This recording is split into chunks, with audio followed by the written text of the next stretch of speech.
All right, welcome everyone. Thanks for joining us again. And you'll notice I have a guest on who's now probably my most regular guest, an absolute legend, someone that's really acting on behalf of the whole of humanity here and has got so much to share, especially about the Pope.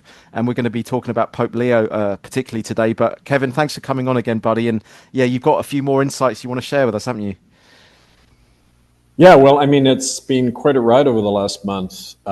These interviews with Sean Atwood have given us an exposure I've never had before. People all over the world writing me. Sold 1,000 books online from it. We outviewed David Icke um, in terms of number of hits. So it's really blossoming again. And I think it's a sign that people are even more determined these days to get to the truth of, behind, as I say, under the robes, like, to look at these religious institutions and what they're really doing. The big news as well, what came out of this is several people approached me after that first interview. And one of them is a survivor of what's called the Ninth Circle, which is, we've talked about that before. It's the centuries old cult within the Catholic Church. And they verified that the guy who's in now, his name's Robert Prevost. He's an American. Well, part American, part Peruvian, but they like to say he's the first American to be elected a pope. No, he's actually called the second Latin American pope by all the cardinals because he has ties with the same crowd that the former guy was moving in, Jorge Bergoglio, Pope Francis, carrying on those crimes. But eyewitnesses have said that they've seen him as a young priest, and there's a picture of this which you could look at when you post this. As a young priest, he was at the conclave that brought in the guy called John Paul II. And at that event, there was a Ninth Circle killing, a ceremony, which happens when any new pope is ordained. It happened the same month. If you remember John Paul I, the pope who was murdered for investigating the Vatican bank, that was September 1978. The same month, this guy, Robert Prevost, is ordained. He takes his vows. And the way it works is in the Vatican, and this goes back to at least 1870, because amazingly enough, we found a log in Vatican archives that's been offered to our court that document these Ninth Circle gatherings, and Prevost's name is in it. But the way it works is they target people at a young age. Like as soon as somebody gets ordained, he's approached. And if he's willing to go to these Ninth Circle ceremonies, he's put on the red list of acceptable to people to become pope.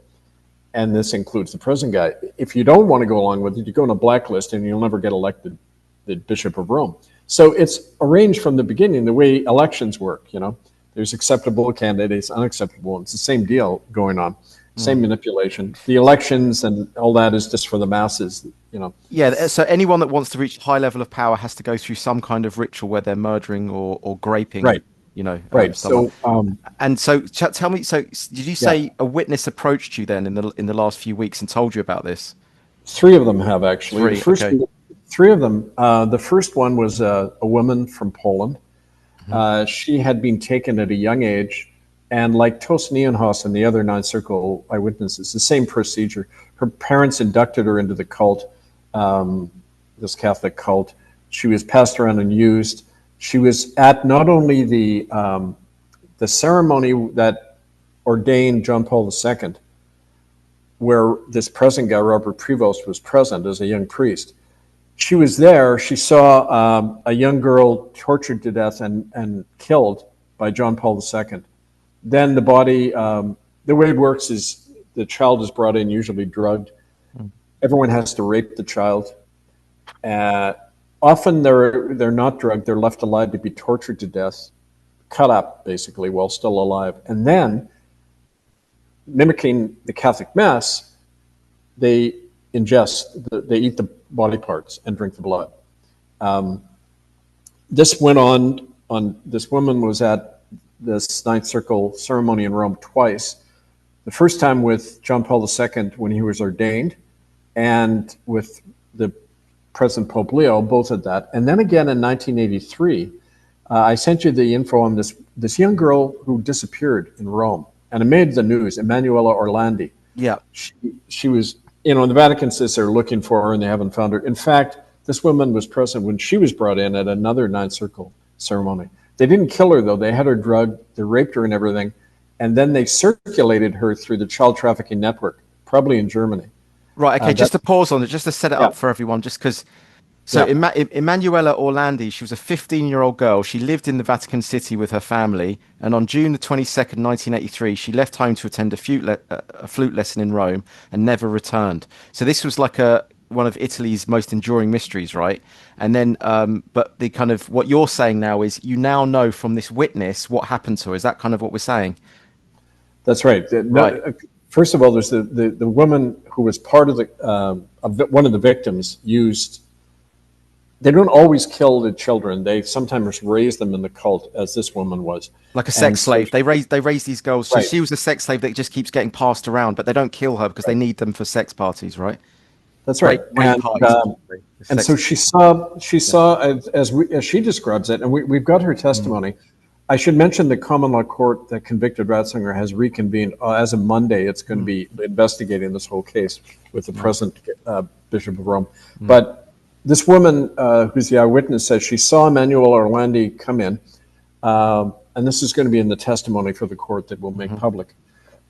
She was drugged. It was June 22nd, which is summer solstice. And don't forget, these rituals tend to happen on those satanic dates. And then she was taken away after going through some aspects of the ritual, like the rape and the torture, to get her in line, basically, to keep people controlled. The other eyewitnesses, there's a second eyewitness who's an actual member of the cult. And the court, when it made its announcement last week, it was convening the case, it said that they were offering amnesty to any insider who came forward, amnesty from prosecution if they gave evidence. Well, sure enough, this person comes forward and claims to validate independently, without even hearing the testimony of this victim from Poland. He said exactly the same stuff about the present Pope Prevost, his presence in the Ninth Circle, and everything, almost word for word what this other person said. Third eyewitness is a political source in Italy, somebody in the government who's been investigating this for a long time, but has stayed off the radar because they'll die if they ever mention this stuff. So all of this is going to be testimony presented to the court starting next Monday. Wow. So you've actually spoken to all three, have you? Yeah. Three witnesses. I've had Zoom conversations with all of them. One of the political contact in Italy was his face and voice were masked. But the other two, we spoke directly on a Zoom call. So can I so you got the woman in Poland who was actually a child. She was a child's kind of victim at a young age. She was passed around. She was probably in a bloodline, I guess. She was probably a part of that kind of. I should imagine. Probably. Yeah. Don't forget, she was from Poland, and that's where John Paul II. His name was Karol Wojtyła. Yes, he was the first non-Italian pope for about 450 years, wasn't he, or something? Yes, and he was a very very established, long-time member of the Ninth Circle. And right, like Ratzinger, he was connected to the SS as a young man. He was a member of what's called the Knights of Darkness, which was a similar cult in the SS that would use people out of concentration camps for their ceremonies and that kind of thing. Oh, okay. Yeah. And then the second witness was, did you say the second one? He was an actual member of the Ninth Circle. Now, he didn't make it clear whether he was still part of it or was former, but he was giving a lot of details that corroborated with what other people who've been at these ceremonies have said. So if he was a former member, then he must have murdered and raped children then, no? Well, yeah, to tell you the truth, so did the woman from Poland, the victim. In order to be part of this cult and not be killed, the way she described it, I can actually read to you part of her testimony. Right. This is the ritual where the present Pope Leo was present right after his taking the vows. See, he takes the vows to the Catholic Church, then downstairs in the grotto beneath the Vatican, he takes a similar vow to the Ninth Circle. And she said, I've seen him at other times. In 1978, I remember him. She's referring to Prevost, the present Pope Leo. Inside the place where Wojtyła, this is John Paul II, did the ceremony in an underground room. A pregnant girl was killed there. She was my age, 14. She was unconscious and her eyes were blank. Two men brought her in. She was drugged and looking very empty. They put her on a stone altar. I sat next to her. They told me to take a knife and cut her stomach and rip out the baby. I refused to do so, so they took me into another room and held a knife to my vagina and threatened to kill me or make me pregnant and rip out my baby. Then they took me back and I did it. I killed the woman with the knife and cut out her baby. They took the baby and Carol Watiwa cut it into pieces, and then they fed it to me and put some in my vagina.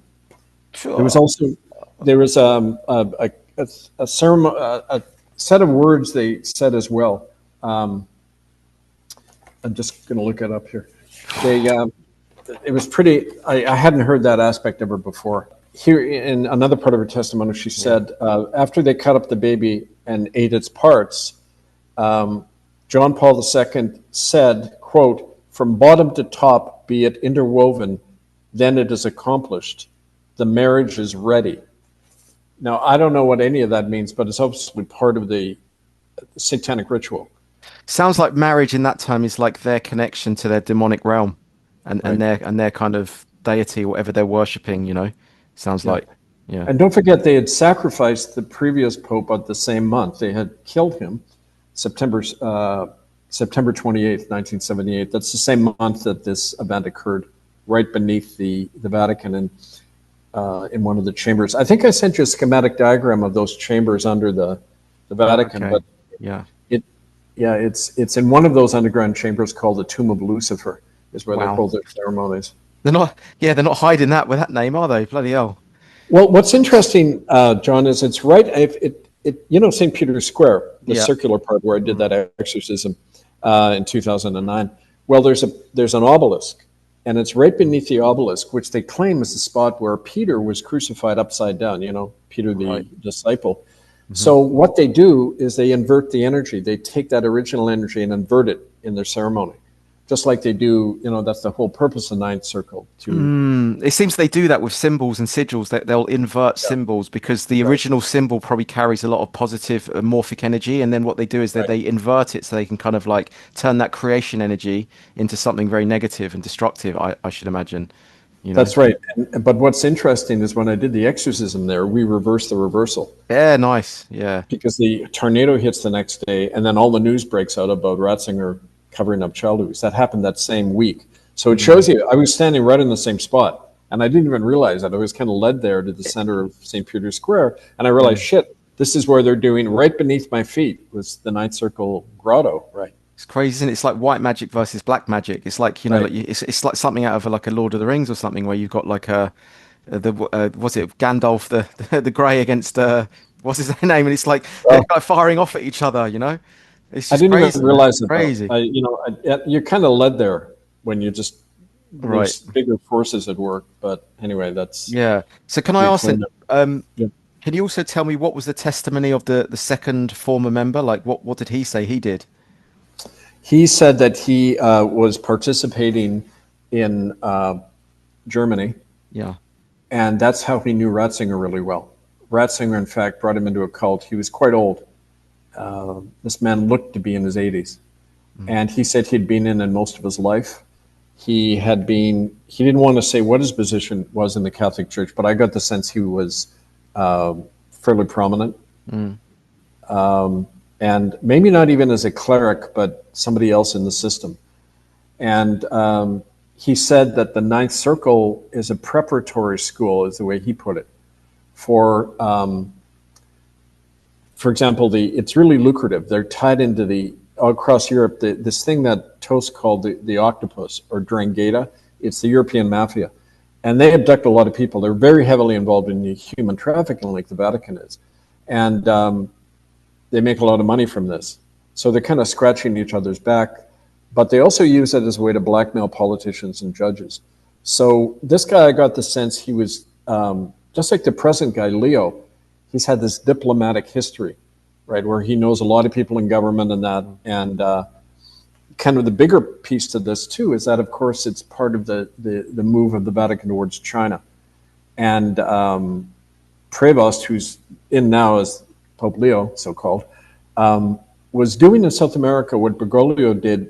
Remember a few years ago when Francis came to Canada, signed that deal with the Chinese for the Vatican Bank to underwrite all the Chinese takeover of the resources and the infrastructure in North America?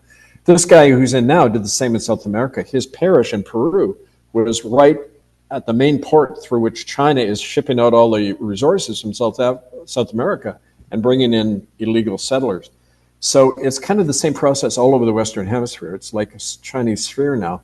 And the Vatican is very much lining up with China. So, and that kind of brings us to why Charles was just in Canada. I mean, this is a whole other, maybe I shouldn't get into that yet. We can get into that. Yeah, but put a flag in that one. I'll make a note of that for us. Yeah. Yeah. But I still want to stay on like the kind of the child murder sacrifice bit for now. And like, so that guy, sure. he was the, he was a former member, and then he rose to quite high prominence as a Catholic, what do you call them, ministers or cardinals or whatever. He didn't. I got the sense he wasn't a priest or a cardinal or anything like that. Okay. He was like in the administrative part of it. Right. Okay. And like, of the Vatican. Like, so, like, what's his motivation then? Like, so he has to constantly murder children and rape children just to kind of rise up to an admin level in the Catholic Church. It doesn't almost make sense, does it? No, he didn't do it a lot. He said he had to initially to get into the cult, but then he acted more like the like in an exorcism, you're a primary exorcist and a protective group around you. Right. That's the role. They have a support network. So they protect the Ninth Circle members from political, police, investigation, judicial, whatever. Right. And this guy was in the secondary kind of protective. That's why he knows so much, because he had to protect the perpetrators, set up, places for them to go if the heat came down or whatever. Although being the Catholic Church, the heat rarely came down, right? Anyone who opposes them tends to disappear or gets bought off or scared off. What's his sort of reward for doing all that then? Like, what's the benefit for him? For him doing all that? Oh, lots of money. Lots of money and influence. But he had kind of a German accent, and I believe that he told me that he hadn't been doing the active ceremonies for many years. So yeah, he had taken part in the murders and that, but I guess my sense is that he felt he had less to lose. He was getting very old, and at the end of your life, you tend to look at things, and the offer of amnesty, I think, is one of the reasons he's coming forward, because he knows that he can get protection. Can he though? Because I would have thought that that's a trap, isn't it? When they promise you amnesty, a bit like when they promise whistleblowers like the permission to come forward and speak out. They often they're unalived, so to speak, as a word you could use for that. You know what I mean? No, so how can he trust if he knows the system is so dark and so evil and so twisted and so inverted? Why does he think that justice would come out and he'd be protected? Well, the International Common Law Court of Justice has protected people in the past, and that has worked. Okay. And he knows that because he's been monitored. He monitored the first case with Ratzinger. He knows it was legitimate. He knows some of the judges involved in that. The very fact that those judges then didn't disappear shows he kept the secret to himself. And that kind of made him more reliable in the eyes of the court. But he also knows that there's ways of really going off the radar, and I got the sense that he was just trusting that, right? Now, who knows? There's no guarantee about anything, but I mean, I mean, just if I was him, I'd be going on as many podcasts as possible and recording it, all the information, documenting everything, sending it out to as many people as possible, create a kill switch that if anything did happen to him before the court hearing, you've got all that information out. Like, I always wonder why these people they're resting their whole lives on one event, and if it doesn't go their way and they get bumped off, then none of that information comes out, no? Well, to be honest, he knows the score, and he knows that going on blog interviews doesn't do anything. Yeah. It doesn't actually provide protection. In my case, going public did, because we were sitting on so much evidence. It was ready to burst in Canada, right? It was the right moment to do it. But in his case, he knows that that's not going to protect him. He trusts us. He trusts me because he sees what I've gone through in my life. And it's like Native people. That's why they began to open up to me. They said, well, if your own church tried to destroy you, you must be doing something right. I guess we can trust you, right? And he has that impression of our court and the work we've done.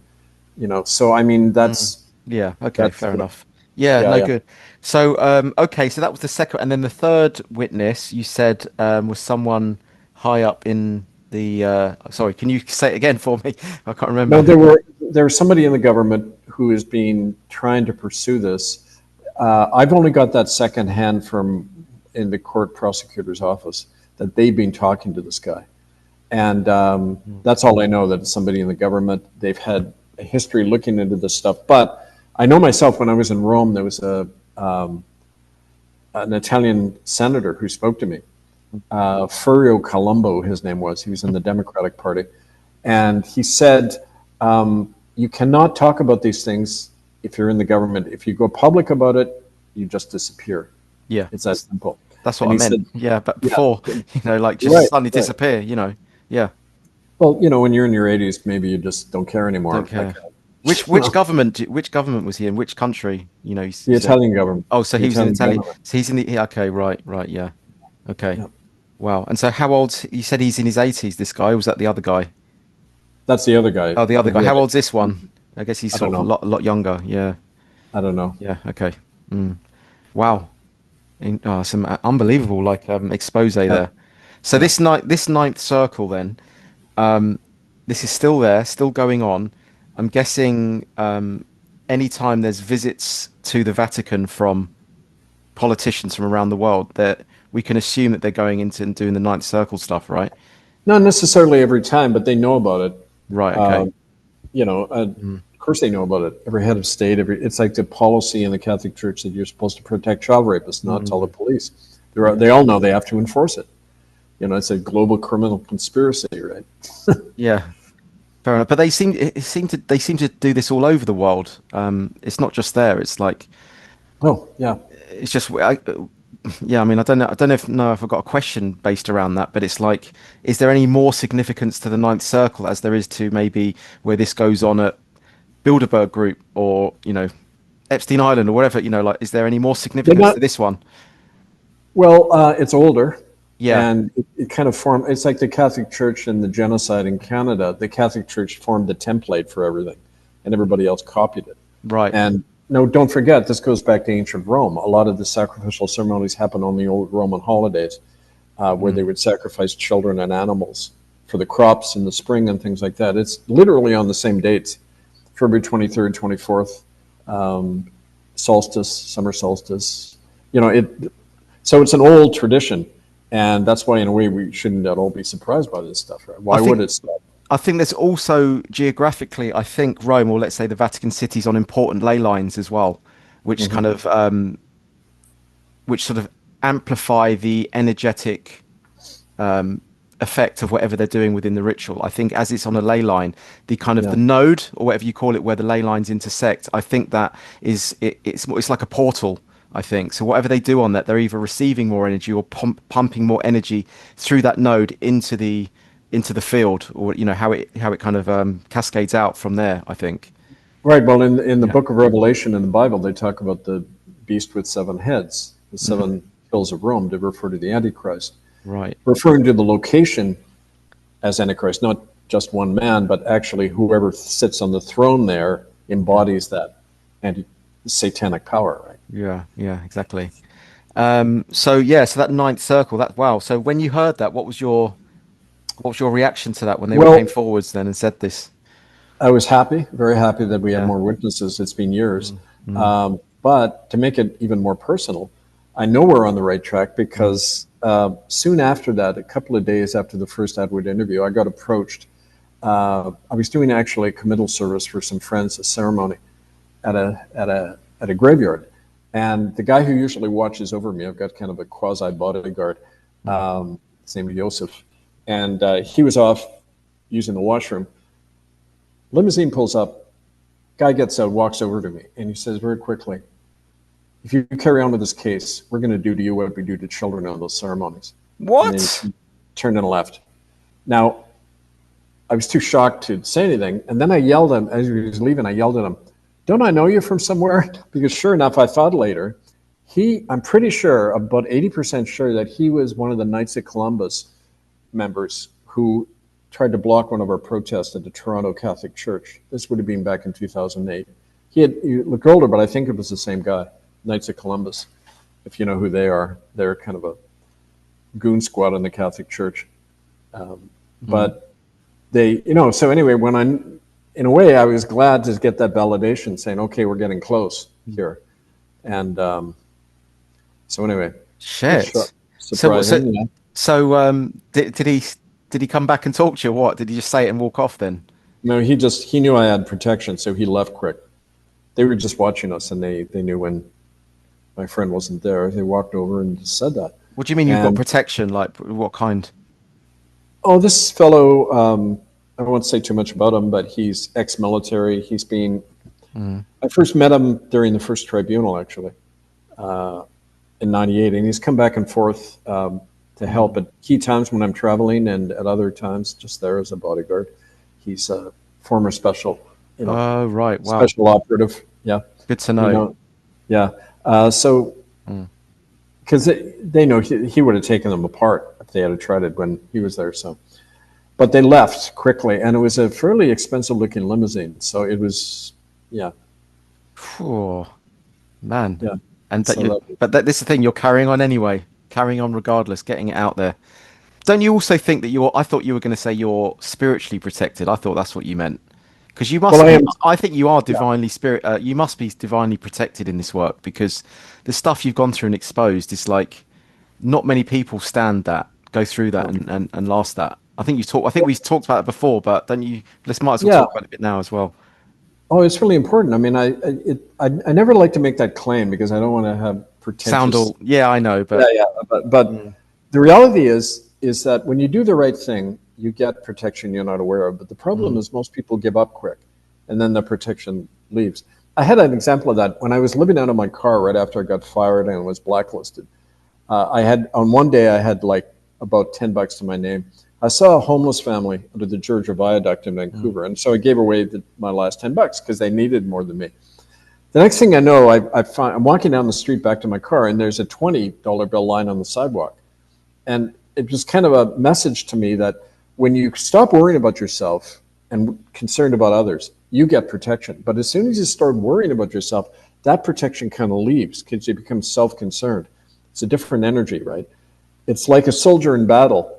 When you stop worrying about getting shot and lead the others and you're not worried about yourself anymore, you get a power there you didn't have before. And so part of it is self-generated, but it's the universe also saying, okay, Kev, you're going to take another step. We're going to be there with you. And I trust that. And the proof's in the fact that I'm still here 30 years later, right?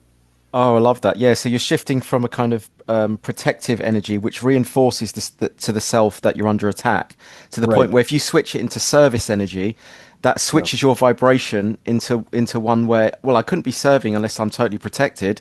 So if you're in that service energy, it assumes that you're already okay, I think, right? I think that could be an explanation. I don't know, but yeah.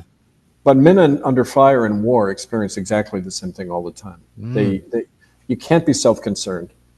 Like my uncle who went through D-Day, he said, my Uncle Lloyd, he said, after the first few bullets, you stop worrying about the bullets and you just have to keep moving. You don't think about what might happen to you. You just keep moving and help your brother next to you, and you keep moving, right? And that's kind of the energy I'm in these days. I'm just going to keep moving. I'm here as long as whatever, but I'm not going to let them intimidate. They know when he made that death threat to me, they knew it wouldn't stop me, but they knew I'd talk about it too. And maybe it's their way to try to scare other people. Say, oh my God, like they're going to chop up Kevin. I better not get involved in this campaign. Like, I don't know. I don't know otherwise why they would do it, frankly. So you don't know who this guy is, his name or anything then? Unfortunately, no. I just saw him that one time, but the energy felt really familiar. Like I had met him there. Right. It was the day we went in, and my friend Carrie Lester, who is a Mohawk woman, sees the pulpit at the Catholic Church, and she was reading the crimes of the Vatican. And these guys grabbed her and pulled her out off the pulpit and punched her in the stomach and dragged her out of the Catholic Church. And he was one of the goons who did that. So, that's pretty sure he was the guy. Yeah. I'm wondering whether it would be good for you just to like always have a GoPro camera on you, like, when you go out and have. I know, you're right. I should have. But you don't expect it. I had just done a committal service at the cemetery for this fellow who died. Yeah, fair enough. You mentioned also about the dirt on the Mormon Vatican connection. So I'd like to ask you about that because something that I've found out in my work is that there's a lot of CIA operatives, agents within the Mormon community, right? And I'm Oh not yeah. sure exactly why that is. I think it's because they're slightly off the radar, and they're also probably more militant in their way they do things. They're just kind of like they fly under the radar a little bit more. But what do you know about what is the Mormon Vatican connection for you, and does that have any connections to sort of the CIA and anything like that? Oh yeah.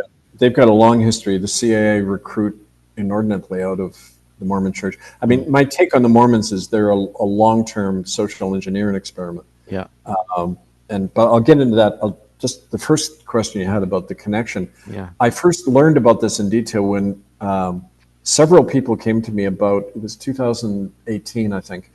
And on my blog radio show, I have posted 3 of these interviews I did with them. These were Mormon Latter-day Saint Church, LDS, they call themselves. And these were all people who had been raped, tortured, and saw killings in the under the what's called the temple in Salt Lake City, Utah, which is it's a huge thing. It's as big as the Vatican, it seems, right? And they had seen ceremonies conducted by this guy, Russell Nelson, who's the prophet. That's the name of the equivalent of their pope. And this guy's now 101 years old. And, there's a lot of adrenochrome age extension stuff going on. They pioneered some of that stuff. But anyway, the connection from what I learned from them is that they have a long history of doing this stuff and a long history with the Catholic Church, which is interesting because both of them officially describe each other as pagan cults. And yet, a few years ago, the entire Mormon leadership went to Rome, and there's a picture, I think I sent it to you, of them sitting around having a private audience with Pope Francis / Jorge Bergoglio. And he gave the guys the right to build a Mormon temple right in one of the suburbs of Rome. It's this huge thing. Now, my take on that is that occurred right when our evidence about the Ninth Circle was breaking out all over the world. And I think they're in a kind of a tag team operation, so they switch their operations, Ninth Circle events, into Mormon temples, like the big one in Rome now, when the heat's coming down because right, everyone's eyes are focused on the Vatican, they just go over and do it in the Mormon temple. right. But the other connection is that they're extremely wealthy. They're the wealthiest church in the world after the Catholic Church. They have assets in the billions. And I know this, one of the people who spoke to me is a former accountant with the Mormon Church. They have incredible offshore holdings and investments. They're like a government. The kind of assets they have are a multinational corporation. So they're big money, just like the Church of Rome. And naturally, that's another connection between the two of them, right? Yeah, I've spoken to people and they say that within the Mormon community there's a lot of MK Ultra mind control. So the children are sodomized and their minds are fractured at a young age so that they can carry on agendas, Right, on behalf of whoever, whoever's sort of infiltrating them, like CIA or whatever. So they can actually become CIA assets, right, operatives, exactly. assassins, stuff like that. Yeah. Well, it's like why there were so many children routinely raped in the Indian residential school death camps, because they needed, when you're traumatized at a very young age, that multiple personality thing kicks in, and you're pre-adapted to be then used, as you say, as sleeper agents, sleeper assassins, Mm. messengers, whoever. So they're a farm for that. The Mormon Church is, because of that. Um, it and when you read the testimonies of these Mormon women or listen to them on these recordings I did of them, Mm. it's just unbelievable. It's like a mirror image of the Ninth Circle. Raped by your father at a young age, inducted, the eldest child sacrificed, all of it happening in not just the area beneath the Mormon temple. There's actually a tunnel system linking the main Catholic cathedral in Salt Lake City with the Mormon temple. They're just a few blocks away from each other. So she's described when she was a girl, this one woman, her name's Asia, and she's one of the people I interviewed and have it posted online. Asia said that she was raped as a young girl by Pope Paul VI during the 1960s. Cardinal Montini, he interestingly was the guy who set up the rat lines. Do you remember the rat lines? What's that? The Nazi, after the war, a lot of the Nazis were smuggled out of Europe through what are called the rat lines. Franciscan monasteries all through Italy. Guys like Klaus Barbie, Josef Mengele, they all came through the rat lines, some to South America, some to the US, and a lot through Canada, through the back door. And this Montini, Pope Paul VI, is one who did it, and also a particularly sadistic member of the Ninth Circle. And she said she saw him literally rip a child apart in front of her. 1967 or something like that. So, I mean, she has personal witnessing again of these popes coming right to Salt Lake City and doing it in the Mormon temple. And so this is, yeah, I mean, so what do you know about kind of the underground network that connects them all then? Is it true that there's all tunnel systems and everything? And this must go on in every city, no? Like where? Prominent cities it does. Like Yeah. we've mapped it in Vancouver very thoroughly. And it really depends on knowing insiders who come forward, with the details. But check out that schematic map I sent you, the grotto. It's all public knowledge, and yet beneath these grottos, there's an even lower chamber, which I think the government source in Italy is going to tell us about. That's what he alluded to the prosecutor. What do you think that is then, if you had to say? Well, some people say it's one of the gateways to hell, but literally. And I don't know, more of the same probably, or worse. I know that there was a Native woman who spoke to me some years ago, and she was adopted by a Catholic Cardinal Leger from Quebec. And Leger took her into these catacombs. She said this was in the late 60s. They went down this elevator, military guarded complex, state of the art, with all sorts of very weird things down there. Football field, soccer field length, areas filled with arcane artifacts, fetuses in bottles, human body parts, things used in satanic rituals, and other interesting stuff. She said there was material there that he told her about how the Vatican sponsored an archaeological dig in Cyprus in the 1950s that found evidence of the existence of Jesus. But they buried it all because they described him as a man who then emigrated to France with Mary.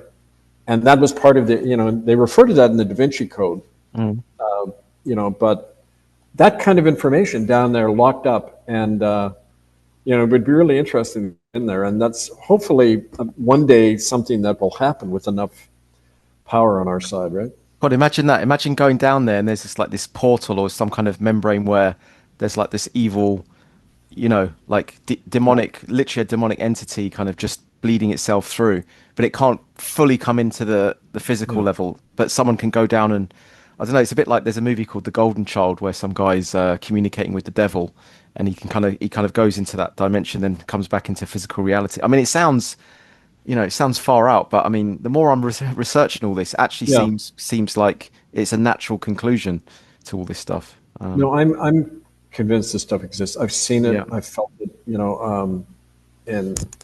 but also it's as we've talked about, a parasitic energy. It uses its human hosts, and it's almost like all these nasty people who are doing these Ninth Circle things. They're like the hand puppets, but we really have to get at the force behind it all, right? Yeah. So what do you think is the reason why they're torturing, raping, and murdering children? Is it just for like a power play because they feel like they can because they're that powerful? I think there's something more to it though. But what do you think is the purpose of it? Obviously, there's a blackmail element as well, but is there anything else on a kind of more of an energetic level? Oh yeah, I think it's the innocence of a child is very primal, and it's a source. It's why in the Catholic Mass, they talk about eating the blood and body of Christ, and his innocence imparts to you a state of return to original grace, right, is the term they use. Well, there's no difference between the Satanic and the Catholic Mass. They both believe you're literally eating the flesh of the innocent, and it gives you life. It gives you new life. So energetically, that they feed off that, but it's also a way they enjoy it.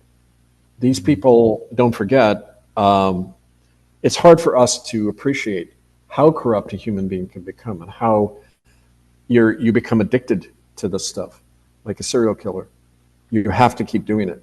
And They enjoy it. It's lucrative. It's a way to keep people afraid and intimidated, knowing your child could disappear. It serves many Mm, purposes from their point of many, view. many. I've been researching that what also happens is that they bring in breeders. So these are women that they want to use to kind of Right. give birth to like babies, right? And so they'll even choose certain women or they'll come from a bloodline themselves and then they'll inseminate them. And then what they'll also do is they'll perform a ritual using sigils. And then that's a way that they can actually transfer an entity, a demonic entity, from one vessel, another human skin, into the baby inside the womb. And then they can take the baby out and they can kill that baby or no, sorry, let me say again. So that entity can transfer into the baby and then can live its life from that baby if it wants, so It it can wouldn't move from surprise me. vessel to vessel. Yeah, that's Yeah. just what I've interviewed demonologists and stuff like that, and they say that's kind of what happens. So they can, it's not just possession, but they can actually use the seed as well, and then they can maintain a bloodline as well that way. I mean, it sounds far out, but I mean, nothing's beyond the realm of possibility now. So, No, and I think the real thing is to know how to stop it, how to mm, reverse it. And we talked a little bit about that, but yeah, how can we? Because I think people are waking up at the moment. I think all this darkness is coming up to the surface. I mean, the fact that I'm talking about this on a podcast, whereas like a few years ago I was doing a pool channel, like billiards, is an example of something's changed. I'm not saying that's a yeah. referent of the entire world, but from my perspective, a lot of my friends and stuff, they're really waking up. I don't know what that is. I don't want to say it's like I don't want to bring a false dawn where we're like, oh, yeah, we're all being enlightened, but does seem there is a shift going on, and there's a desperate measure to push us down, such as the dimming of the sun with the chemtrails and the shit in the water, and just all this kind of threats of world wars and stuff. But like, where do you see it going, and what is the solution? How can we speed up the process of the awakening and take these bastards down? Well, by continuing to do what we're doing, but extending it. I mean, the Right. very fact that we're convening a new court case, the fact that people are voting with their feet. I see this at Catholic churches all the time when we do vigils or occupations or whatever. Hardly anyone in these churches anymore, you know. And even in quote loyal Catholic countries like Ireland, I remember a few years ago we were outside Pro Cathedral in Dublin, and 18 people went in on a Sunday, and there's seating for 500, Mm. mostly older people. So people are voting with their feet, and that has all these criminal churches worried. But the very simple fact of naming something, and I experienced that when I did that exorcism right in the middle of the St. Peter's Square. Mm. I was protected. I was naming it. And when in an exorcism, the first stage, when you name the entity, it loses its power because you are calling it for what it is. And that's why the Oh, system is so it intent loses on. energy. Sorry, did you say it loses its energy if you call its name? Yes, because that's why censorship is so in place. Because when you name something for what it is, Mm. you take away its power. Um, that's what the word name, nomos, came from, meaning a plaque you hang on a slave to show who owns it. I thought A it's the na- opposite. I thought it was when you say the name, it actually animates them more, like a bit like saying Beetlejuice or something, or Candyman or well, whatever. when you say the false name, it does the name that they've given to themselves. But when you know its nature and you name that for what it is, it's exposed. And that's when people reclaim their name. Like, in the Bible, God says, I have no name, I am. Well, Mm. the I am is just, we exist, you exist, we know you for what you are, we're not supporting you anymore, we're not giving you money, we're not attending, we're calling you out for what you are. It shakes. You can almost visibly feel the thing shaking. It's just that not enough of us are doing it. And, you do that, you reach a critical mass, and I think we're reaching that. But, So what do we do then? false. Call whose name? Whose name should we call? Well, I mean, it's not just a who, it's a Mm. what. You're Yeah. calling it out for what it is. So, for example, you don't talk about child abuse going on. You say satanic killing of children, Mm. in these churches. You Mm. just name it for what it is. And we've got so much evidence now that it's almost safe to name it now, right? God, I mean, the amount of people I've spoken to, I mean, it's like dozens and dozens all corroborating exactly the same thing. I mean, that's mathematically impossible that they could all be so accurate and every bit of information is just Yeah. corroborating with every other bit of information. So yeah, it's definitely going on. By the way, I want to say, did we say everything we wanted to say about what was her name? Orlando, Emanuela Orlandi. Did we kind of? I don't know if we jumped away pretty from that. much. Yeah, No, we no, did. pretty much. Okay. Yeah. That's what we know. Yeah. We don't even know if she's still alive, but that this eyewitness saw her at the ceremony, and Prevost, the present guy, was taking part in it. He raped her, according to this eyewitness. Right. So at the time of her disappearance, she was still, or later on, found at these parties or whatever, these rituals. So okay, so she could still be part of that network, or killed, or yeah. She could be. It's been 40 or more Yeah. years, but Mm, who knows? She was given the name Martina. See, when mm, they induct somebody, they give them a new name. right. And John Paul II said to her, "Your name is now you are Martina," is what this eyewitness said. Why do you think they do that? Uh, Not only convince the person that they have a new identity, but it's part of the energetic shift. If you've been known and identify as with a certain name your whole life, then if you have a new one, it Mm. just reinforces a psychological control, right? Yeah. Okay. Fair enough. Yeah. Yeah. So is there any other dirt on the current pope then, Kevin? Well, there's a lot. I mean, he was born in Chicago, got into the Catholic Church through one of these. I'm just looking up the name now. Anyway, his handler in the Catholic Church was tied in with the Chicago Mafia. The Catholic Church in Chicago is a big time mob with direct links to Rome. It's interesting because Obama's first job as a young man was working for the Catholic Archdiocese in Chicago. Quelle surprise. Yeah, big surprise Yeah. there. Yeah. Yeah. But anyway, soon after that, he takes his vow at this Ninth Circle ceremony in September 1978. He then joins what's called the Augustinians. They're a missionary order and gets sent off to Peru. And he did all of his work there. So he's based in South America most of his life, not America. And, again, he was doing the same kind of stuff that is expected. As when you're chosen in the cult, you do it wherever you are, right? You traffic the children, you obtain them. I'm sure that something like the Ninth Circle was operating in Peru with him, right? So okay, so is that the main purpose then? Is that someone like him would have gone through the ninth circle? So he's already in the red list, should we call it, of like Right. these are the ones we can pick from in the future. But to Yep. do that, they probably also have to carry out certain tasks. So his role would probably be from Peru to create, like, coordinate better child trafficking flows, like and operations. Right? Is that kind of the Well, idea? and that's why he was chosen after Bergoglio, because they knew each other. They worked together. You see, Peru is here, Right. Argentina is right down there, Right. and Okay. they had connection with all those networks in South America.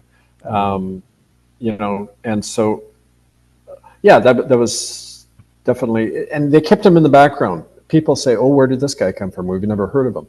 That's what you do when you're cultivating somebody to be the Pope. You bring them out of right field, and you know, Yeah. I mean, so it, it's like the old saying that everyone's selected, never elected. It's that kind of thing, isn't it? So basically. same as presidents and prime ministers, I should imagine. They're probably groomed from a young No, age. it's the Most of same them. system. Yeah, Yeah. yeah. Why would it be any different? Mm. Yeah. I reckon some probably do slip through the net and are elected. Maybe JFK, I don't know, but people like that, there might be a handful, but they're generally sort of compromised or taken out or just Well, like the guy they killed the same month that he got ordained, John mm, Paul Albino Luciani. mhm. He was, again, there was a faction fight going on, and he was chosen as the more acceptable candidate that would please everybody. That's kind of Right. the official story. But he had a background they weren't aware of. Like his dad had been a poor peasant. He had voted for the left.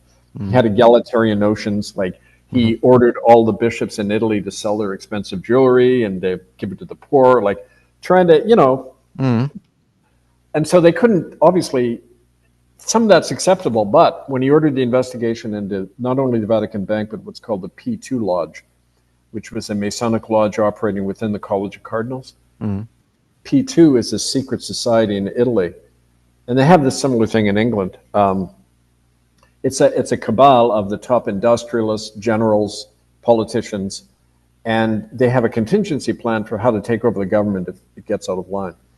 And there was a movie about that called A Very British Coup, and I don't know if you ever saw that. I think it was back in the 80s. You should look it up. But it was like the secret cabal that planned how to take over if people get out of line. And anyway, he uncovered that, and that's why they knocked him off, poisoned him. See, that's interesting. So some people can slip through the net like him. You'd have thought they'd do their due diligence and only select people that they knew they had a control over their entire history. It's like going for a job and then they're hiring them before they read their CV. Like, why wouldn't they check all that? Well, maybe he was a member of the Ninth Circle. I'm sure he was. That's the Right. point. Okay. We think in black and white terms. Oh, they're bad and he's good. No, everything's a kind of gray, right? Right. Right. So he probably was, but then he did things that they didn't like, and they had to make a public example of him, right? That's what you do. So he might have been in the Ninth Circle, murdered children, but then like got into power and then broke the program, like tried to break the programming. You know, when people do guilty stuff, they do like these gestures to make themselves feel better. Like, I'm not all bad. Okay, we're going to give away more money to the poor here. He has a guilty conscience. Also, I read a theory that he was tied into the Bank of Ambrosia. He was from Milan.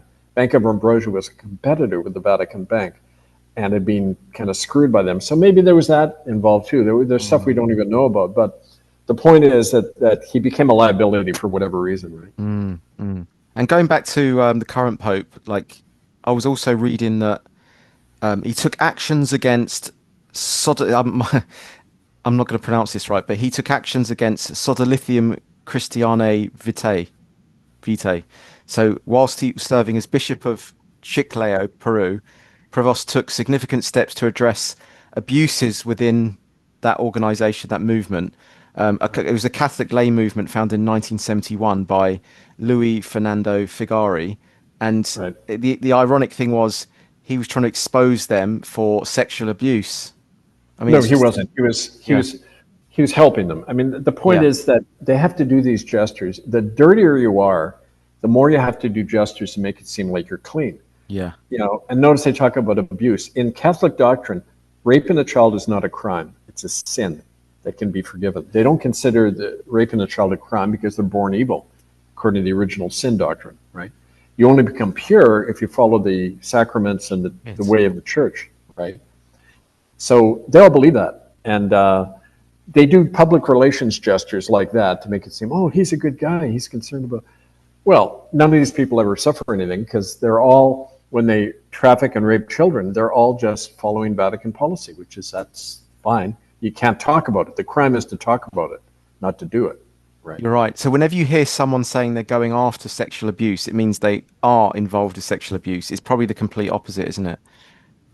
Right.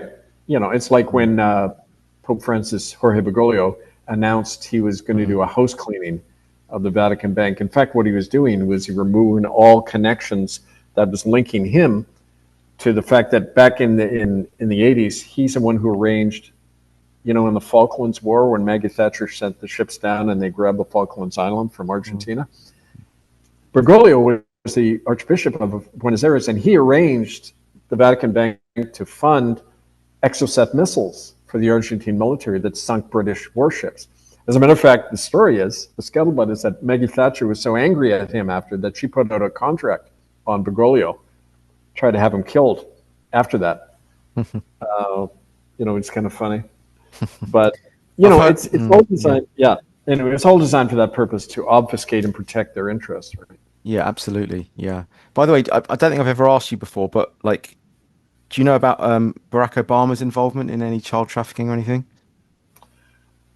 Well, again, that hasn't been our focus, and there's a lot of stuff people allege. But again, it requires eyewitnesses, somebody on the inside. The fact that he was not accidental, that his first job in doing social work in the slums of Chicago was through the Catholic Archdiocese, right? There's a book by David Yallop called "In God's Name." It's actually about the murder of John Paul I, and he goes into great detail about some of these mafia cardinals. Paul Marcinkus, Cardinal Cody of Chicago. They're all mob, and they're all deeply involved in this Ninth Circle stuff. So, you know, and again, I don't think it's accidental. That's where Obama first got his feet wet. Yeah, absolutely. And so you got this the court case coming up, have you? Soon, next Monday or something? Did you say? Well, what they're doing, the judges are convening on June 2nd, on Monday, to start looking at the evidence. They've appointed a public prosecutor. He's gathering the evidence. I'm working with him, channeling every stuff I learned and that I have, like I did in the first case with Ratzinger. And they want to convene on the first, it's in September. They're going to be working over the summer. It's one of the reasons I'm coming to Europe now. It gives me added impetus to come to Europe to do this stuff. It's Monday, September 1st, is they're going to actually convene the case.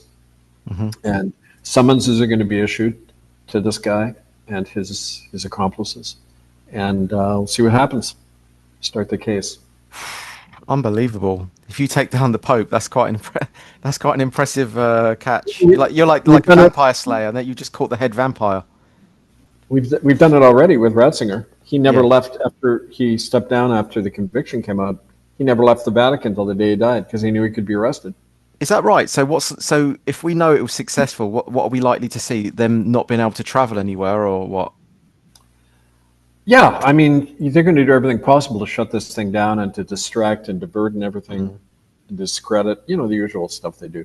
But the evidence stands, the solid testimony, including, I mentioned earlier, one of the sources in the Vatican library claims to have a log, a journal, going back to at least 1870, with all the Ninth Circle ceremonies that have occurred in Rome.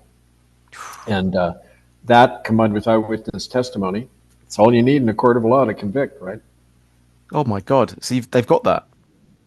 They claim that. I haven't seen it yet. I'm sure I will. Oh my God! Yeah, so I mean, we know the Ninth Circle goes back to the time of the Jesuits in the 1500s, but this is a log, and 1870 is when, remember, Betty history, there was a guy, Garibaldi. He was like the George Washington of Italy. He united it, and he actually deposed the political power of the Vatican. There were no more papal states. There was no Vatican between 1870 and 1929 when Mussolini reestablished it, and during the same year they lost their power, the Pope says, "Oh yeah, well, I'm infallible now. I am incapable of error." That, papal infallibility, and that was in 1870. So they might have figured, okay, since nobody's going to question his power now we've got the cover to do these Ninth Circle ceremonies in Rome, right? And that saying, "Power corrupts, absolute power corrupts." Yeah. That was a British politician, Lord Acton, and he was referring to papal infallibility, but they always leave that part out. The guy that one guy can say, "I'm God," he says that's the ultimate corruption, right? Bloody hell! So you've actually there'll be names of all the members then as well in this book, or not? They've got I've been told it's in a form of very arcane Latin, but they're translating it, and it has the names of the participants and everything. Bloody hell! So this is like the an Epstein list, pretty much, isn't it? It's bigger. It's a bigger, even bigger and worse. Yeah. Holy shit! And it goes back to 1870. Well, before. I mean, I'm sure there's previous things. Now, the good thing about that is when insiders like that come forward, it encourages others to as well. It gives them safety. We found that when we went public with the residential school death camps, lots of people began coming forward then. And even the government and churches had eventually started using the word genocide, which they refused to before. So things tip. You've got to be bold enough to break through and crack the ice on this stuff, right? Who do you think is going to be on that list then?